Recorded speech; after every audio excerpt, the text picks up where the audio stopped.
এবার 5-এর 1 নাম্বার পড়েন। 5-এর 1 নাম্বারে বলছে দেখেন 3টা বিন্দুর অবস্থান ভেক্টর যথাক্রমে i + 2j + 3k, তাই না? তাহলে আমরা কিন্তু বলতে পারি যেই বিন্দুটার অবস্থান ভেক্টর এই যে i + 2j + 3k, এইটার স্থানাঙ্ক হলো 1 2 3। কেমন? সিমিলার পরের অবস্থান ভেক্টরের স্থানাঙ্কটা কিন্তু -1 -1 8, আর পরের অবস্থান ভেক্টরটা হলো তার জন্য স্থানাঙ্কটা হলো -4 4 6। কেমন? এখন যেহেতু একটা ত্রিভুজ এবং সেটা সমবাহু বলছে, তাই না? তাহলে আমাকে এবি বাহু, বিসি বাহু, এসি বা সিএ বাহু এগুলো বের করতে হবে। বের করে তাদের মানগুলো বের করতে হবে। কেমন? তাহলে আমরা ভেক্টর থেকে তার স্থানাঙ্কগুলো বের করলাম। করা যাবে না এটা? এখন দেখেন এবি ইকুয়াল, কেমন? বির থেকে এরগুলো বাদ, তাহলে -1 -1 -2i একবারে লিখে দিলাম। -1 -2 মানে -3j, 8 - 3 + 5k। ওকে, তাহলে মডুলাস অফ এবিটাও বের হয়ে যাবে। কেমন? তাহলে খেয়াল করেন এটা হবে √2² + -3² + 5² ওকে। হ্যাঁ, এটা তো বাইরে চলে যাচ্ছে। ওকে, তাহলে এইটার একটা মান আসবে, সেটা আমরা পাইলাম সাপোজ √38। কেমন? সিমিলার আমরা তাহলে বিসি বের করব। কেমন?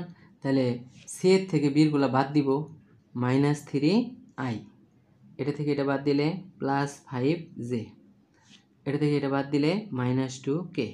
এবং এখন আমরা বিসির যখন দৈর্ঘ্য বের করব, √, দেখেন -3² 5² -2²। ওকে, এখনও দেখেন 9 34 √38 আসলো। এবং সিএ বা এসি যাই বলেন, তাই না, বের করব আমরা। তো এসি বের করি, তাহলে না সিএ বের করলে এর থেকে সি বাদ, তাহলে হবে +5, এর থেকে সি বাদ, তাহলে +5i, 2 থেকে 4 গেলে -2j, 3 থেকে -3k। এবং এইখানেও দেখেন সি এর যে মডুলাস সেটা বের হবে ওই 5² -2² -3² এবং সেটা মডুলাস নাকি বলে √38। তাহলে তিনটা বাহু যেহেতু সমান, অতএব A B equal to BC equal to C, তাই না? তার মানে এটা সমবাহু ত্রিভুজ। ওকে, তাহলে এইভাবে আমরা কাজটা করে ফেলতে পারলাম। 5-এর 2 নম্বর দেখেন, প্রমাণ করো যে এত এত এত ভেক্টর ত্রয় একটি সমকোণী ত্রিভুজ উৎপন্ন করে। তাহলে এইটার ক্ষেত্রে আমাকে কি করতে হবে? আগে এই শীর্ষবিন্দুগুলো বের করে A B B C C এ বাহু বের করতে হবে। ওইখানে আমরা তাদের মানও বের করব, বের করে দেখবো যে দুইটার বর্গ আরেকটার বর্গের সমান হয়, তাই না? তাহলে কোন দুইটা মানে বর্গ হবে সেটা তো আসলে আগে থেকে বলা মুশকিল, তাই না?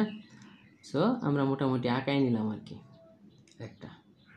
ওকে, এরকম করে তাহলে এই বিন্দুটা স্থানাঙ্ক ধরলাম 2 -1 1 ধরলাম, মানে ওইখান থেকে পাইলাম।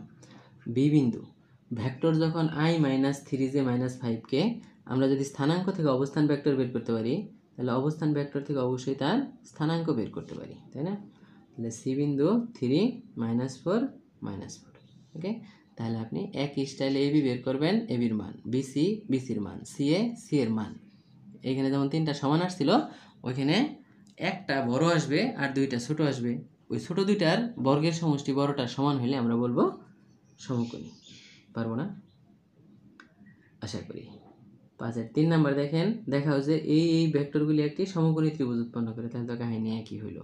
তাদের ক্ষেত্রেও স্থানাঙ্কগুলো আগে বের করে নিতে হবে, পরে এ বি বিসি সি এ বাহু বের করে নেবেন এবং একই স্টাইলে কাজটা করব। কেমন?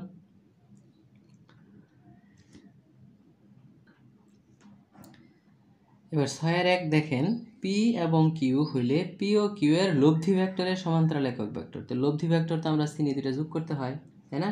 তাহলে আপনার পি ভেক্টর আছে কিউ ভেক্টর আছে, তাই না?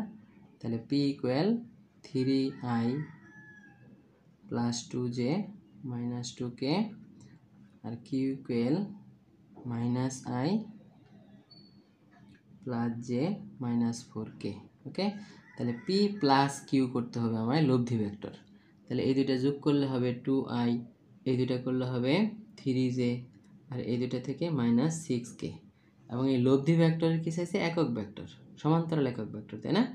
তাহলে অতএব সমান্তরাল, হ্যাঁ একক ভেক্টর একই দিকে বলুক আর সমান্তরাল কাহিনী তো একই। তাহলে কি করতে হবে? এই ভেক্টরটারে তার মান দিয়া ভাগ। তাহলে 2i plus 3j minus 6k by root over 2 square plus 3 square minus 6 square. কেমন? তাহলে এইখান থেকে আমরা যা পাবো তাই হবে আমাদের উত্তর। কেমন?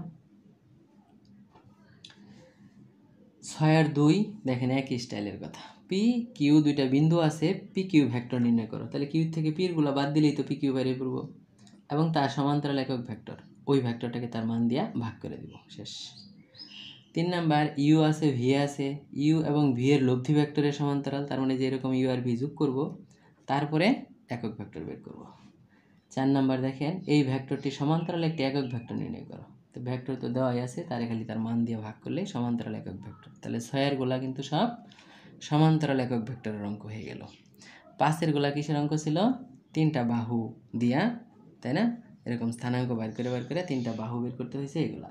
আর 4 এর গোলা সবগুলা ছিল অবস্থান ভেক্টর সংক্রান্ত অঙ্ক, তাই না? তাহলে একই নম্বরে কিন্তু একই ধরনের অঙ্কগুলো এখনো আছে, তাই না? এবার 7 নম্বরের দিকে তাকান, দেখেন সবগুলাই অন্তর্ভুক্ত কোণ নির্ণয় করতে বলছে, তাই না? 7 এর 1 এ একটা ভেক্টর আছে, বি একটা ভেক্টর আছে, ভেক্টর দুটির অন্তর্ভুক্ত কোণ নির্ণয় করো। আচ্ছা, দুইটা ভেক্টরের মধ্যবর্তী কোণ বের করবার গেলে অবশ্যই আমরা a dot B equal to ab cos theta দিয়ে করি, তাই না?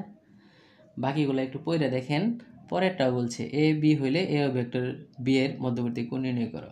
তারপরেরটা এই ভেক্টরটি অক্ষত্রয়ের সাথে যে কোণ উৎপন্ন করে তা নির্ণয় করো। এই 3 নাম্বারটা কিন্তু আমরা, তাই না, 7 এর 3 এইটার জন্য ওই যে থিটা এক্স মনে আছে, এক্স অক্ষের সাথে কোণ, তাই না? কজ ইনভার্স, হ্যাঁ আই এর সহগ। তো এই ক্ষেত্রে ভেক্টরটা হইল 2i minus J plus 2k। কেমন? এবং এটার মান আমরা ধরলাম এটা একটা এ ভেক্টর, এ ভেক্টরের মানটা আমাদের আগে বের করে নিতে হবে। তাহলে root over 2 square plus minus 1 এর স্কোয়ার প্লাস 1 2 স্কোয়ার। ওকে, তাহলে এখান থেকে আমরা পাবো 3 এটার মান। এখন বলেন তাহলে আই এর সহগ 2, ভেক্টরের মান 3, এখান থেকে যা আসবে সেটাই এক্স অক্ষের সাথে কোণ। পরেরটা থিটা ওয়াই হবে কজ ইনভার্সের ভিতরে -1/3 যা আসবে তাই। Theta Z equal to cos inverse, হ্যাঁ 2/3। তাহলে এটার এটা কিন্তু সেম কোণ আসবে। কেমন? খুব বেশি অসুবিধা হচ্ছে নাকি আসলে ভেক্টরের অঙ্ক? বুঝে প্রথম 4টা ভিডিওতে যে কথাবার্তাগুলো ছিল সেইগুলো যদি কারো মাথায় থাকে তাহলে অঙ্কগুলো কিন্তু তার জন্য খুবই সহজ কাজ। কেমন? তো 7 এর 4-এ দেখেন এই ভেক্টরটি অক্ষত্রয়ের সাথে যে কোণ, তাহলে 3 আর 4 তো একই লেহান। 5 নম্বর বলছে এ বি এর অন্তর্ভুক্ত কোণ নির্ণয় করো। 6 নম্বরে এ বির অন্তর্ভুক্ত কোণ, 7 নম্বরে এ বির অন্তর্ভুক্ত কোণ, 8 নম্বরে আর একটু যেমন কাজ করে না লাগবো, প্রথমে 2a প্লাস বি বের করবেন, a প্লাস 2b বের করবেন, তারপরে তাদের অন্তর্ভুক্ত কোণ বের করবেন। কেমন? তাহলে এ বি দুইটা আমরা লিখে নিলাম। 2a প্লাস বি বের করা হয়েছে, আমরা ধরলাম ওই ভেক্টরটা হলো p equal to 2a plus B. কেমন? তাহলে এটারে 2 দিয়ে গুণ করে বি এর সাথে যোগ, তাহলে 2 দিয়ে গুণ করলে এখানে হবে 2 আর 3, তার মানে 5i। একবারে আমি লিখে দিলাম, আপনি ভাঙাই করবেন আস্তে ধীরে। কেমন? এটা 2 দুগুণে 4 মাইনাস 1 প্লাস 3j, এটা -6 এর থেকে +2 -4k। আরেকটা আমরা কিউ ভেক্টর দিলাম হলো a প্লাস 2b, তার মানে বি রে 2 দিয়া গুণ করা লাগবে, তাই না? তাহলে এর সাথে 6 যোগ করলে হবে 7i, 2 -2 তার মানে এটা হবে 0j, এটা -3 +4 তার মানে +k। ওকে, এখন আপনাকে এই দুইটার অন্তর্ভুক্ত কোণ, তাহলে আমরা কিন্তু পি কিউর মধ্যবর্তী, তাহলে P dot Q equal to P Q cos alpha, তাই না?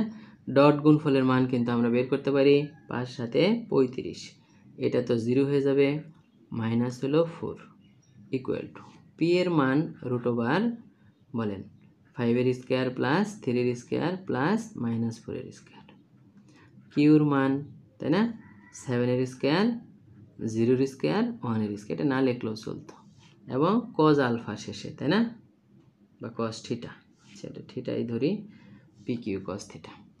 এখন দেখেন এই পাশে আসে 31, ওই পাশে রুটের ভিতরে একটা,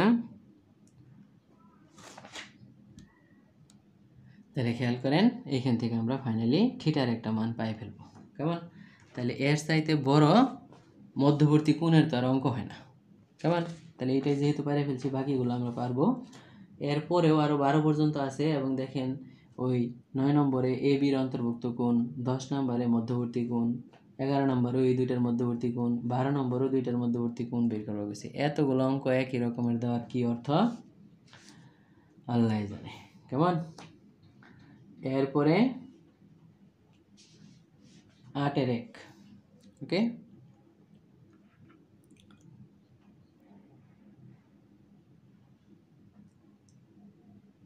এইগুলা আরও সোজা অঙ্ক। 8 গুলা দেখেন, এর মান কত হইলে এত এবং এত পরস্পর লম্ব হবে। আচ্ছা, লম্ব হইলে মনে আছে ডট গুণফলের মান 0, তাহলে ভেক্টর দুইটারে আমরা একটারে পি মনে করলাম, একটারে কিউ, আপনার প্রয়োজনে এ বি মনে করতে পারেন, কোনো অসুবিধা নেই, একটু লেখা নেন, A I minus 2j plus K, কেমন? পরেরটা হলো 2ai minus aj minus 4k। এখন দেখেন পরস্পর লম্ব হইলে আমরা জানি এই ভেক্টর দুইটার গুণফল 0, তাহলে এখন বলেন 2a square minus plus 2a minus 4 equal 0, এইখান থেকে আমাদের হিসাব করে এর মানটা বের করা লাগবে। তাহলে a square plus a minus 2 equal 0, তাহলে মিডিল ফ্যাক্টর করার জন্য, তাহলে দেখেন এইখান থেকে হিসাব করে এর মান চলে আসলো 1 অথবা -2, কেমন?